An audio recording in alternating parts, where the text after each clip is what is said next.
আমি বললি তো আমি এসে ডেপুটি হাই কমিশনের সামনে গিয়ে যদি বলি আমরা যে বাংলাদেশে হিন্দুদের উপর অত্যাচার করছে কেন বন্ধ হোক, তাহলে তৃণমূলের বন্ধুরা আমাদেরকে প্রচুর চেষ্টা করছে। আর মুখ্যমন্ত্রী আলী যে আইএমএস বিধানসভার মধ্যে দাঁড়িয়ে বলছেন শান্তি বাহিনী পাঠাও, হিন্দুদের উপর কোনো অত্যাচার হচ্ছে, এটা বলে মিষ্টি লাগছে।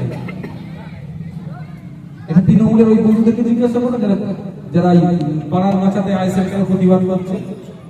মুখ্যমন্ত্রী বলে শান্তি বাহিনী পাঠাও, শান্তি মানে ইউনাইটেড নেশনের একটা ফোর্স আছে, তাতে পৃথিবীর বিভিন্ন দেশের আর্মিরা আছে,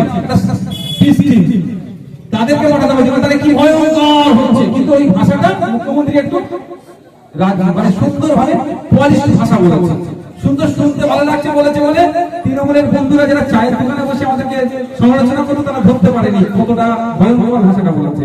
আর আমরা পড়াশোনা কম মানুষ, গ্রামের চাষি ভুষি মানুষ, আমাদের ভাষাটা এত খারাপ